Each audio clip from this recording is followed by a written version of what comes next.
मैं डॉक्टर मृत्युंजय तिवारी, छात्रता काशी विश्वविद्यालय। आज प्रेस कॉन्फ्रेंस ये बीएचयू में व्याप्त भ्रष्टाचार और प्रशासनिक गुंडागर्दी के खिलाफ है, तो क्या है ये मामला?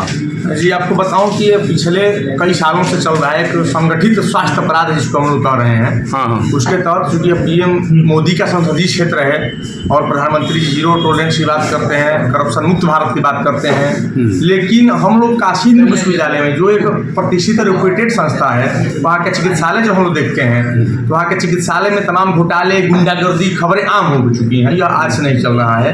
तो इसको मैं आपको बताना चाहता हूँ कि यह तमाम प्रयास किए गए, तमाम आंदोलन हुए, तमाम लोग पीड़ित हैं। तो उस संदर्भ में हम लोग भी लगातार आंदोलन करते रहते हैं। उसके साथ प्रेस कॉन्फ्रेंस है जिसका हमारे महत्वपूर्ण बिंदु है। आपको बताऊँ कि ट्रामा सेंटर के प्रभारी हैं जो सौरभ सिंह जी, तमाम आरोप है उनके ऊपर। वित्तीय अनियमितता उन पर लग चुकी है, उनकी नियुक्तियाँ यहाँ तक कि साक्ष्य बता रहे हैं कि नियुक्ति भी अवैध थी उनकी। और जो सुधीर जैन ने एक कमेटी बनाई थी, कोई भी पदाधिकारी, प्रशासनिक पदाधिकारी जो 3 साल से अधिक अपने पदों पर नहीं रह सकता है, वह चाहे हेड हो चाहे यहाँ तक कुलपति की नियुक्ति भी हम लोग क्या होती है तो केवल 3 साल के लिए होती है। तो ऐसे कौन से पदाधिकारी हैं? क्या मजबूरी है सरकार की, क्या मजबूरी है प्रशासनिक अधिकारियों की? ये लोग एक ही दो लोग जो सुंदरलाल का है और ये जो ट्रामा सेंटर वाले लोग हैं, जिनको तमाम आरोप है, क्या अच्छे लोग नहीं मिल पा रहे हैं इन लोगों को प्रशासनिक पदों पर। और ये लोग पर्सनल गुंडागर्दी का अड्डा बना के हॉस्पिटल में संगठित स्वास्थ्य अपराध कार्य लोग कर रहे हैं। और इसकी तमाम शिकायतें सीबीसी से लेकर जो है कि हम लोग प्रधानमंत्री नरेंद्र मोदी तो 100 पत्र हम लोग लिख चुके होंगे। कमेटियाँ भी कोई बनी है, जिस क्रम में कमेटी बनी हुई थी इन लोगों को, जब सीबीसी ने एक जांच गठित किया था, जो पीएस त्रिपाठी जी थे और जो उपाध्याय कमेटी थी, उस कमेटी ने रिकमेंडेशन किया है इन दोनों के ऊपर कार्रवाई करने के लिए। वो कमेटी की रिपोर्ट सार्वजनिक नहीं की जा रही है।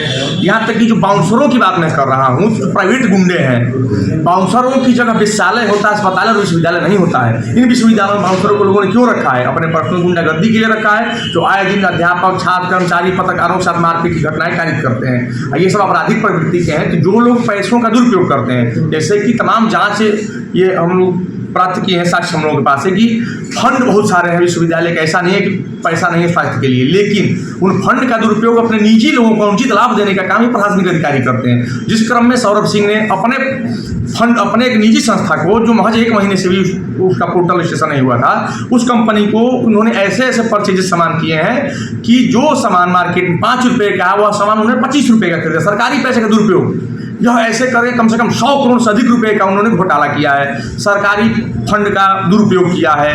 और उस अस्पताल में गुंडागर्दी का अड्डा बना कर रखा है, जैसे कोई भी आम मरीज जाता हो। मैं आप लोगों से बता रहा हूँ, कोई भी पत्रकार के अभी तक अंदर तक कवरेज कर पाया है? क्यों नहीं कर पाया है?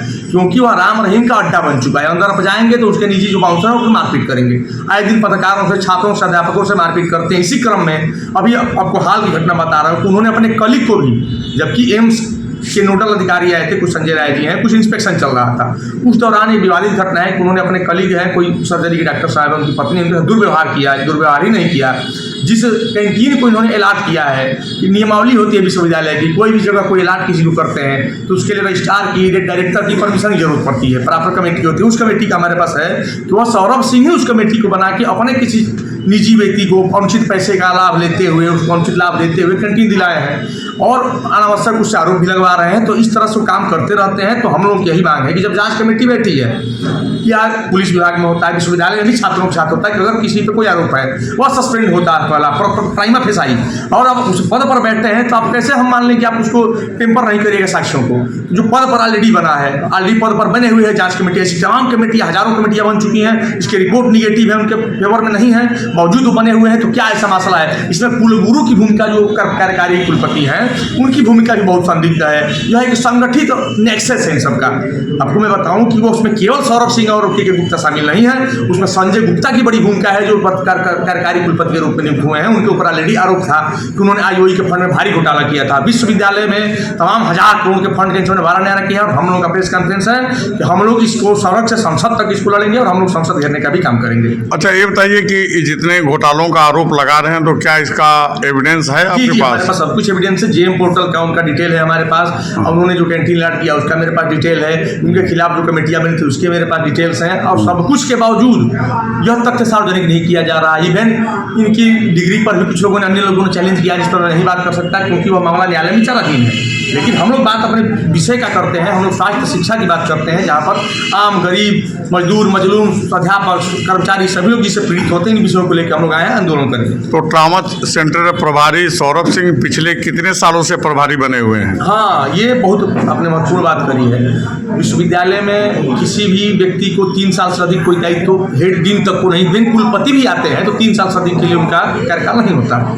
ये पैसे खिला खिला के अकूत पैसा बांटते हैं। सौरभ सिंह जी के पास पैसों की अपार धनराशि है जो घोटाले करके उन लोगों ने जमा किया है, वो बांट के खिला के जिसका साथ चिल्ला के बोल रहे हैं कि उन्होंने किस तरह से अपने पद का दुरुपयोग करते हुए निजी संस्थाओं को उचित धन लाभ पहुंचाने के साथ साथ कैसे टेम्पर किया उन्होंने उसको साक्ष्यों को, और कैसे मैनेज किया, किस तरह से गुंडागर्दी उनकी चल रही है, जिस तरह से बाउंसरों को बोल के परीक्षा खिला के मरवाना पिटवाना और पैसा बांटना, यह काम चल रहा है। और 4 साल से अधिक समय से वो जमे हैं अपनी कुर्सी पर और उनकी गुंडागर्दी निरंतर जारी है।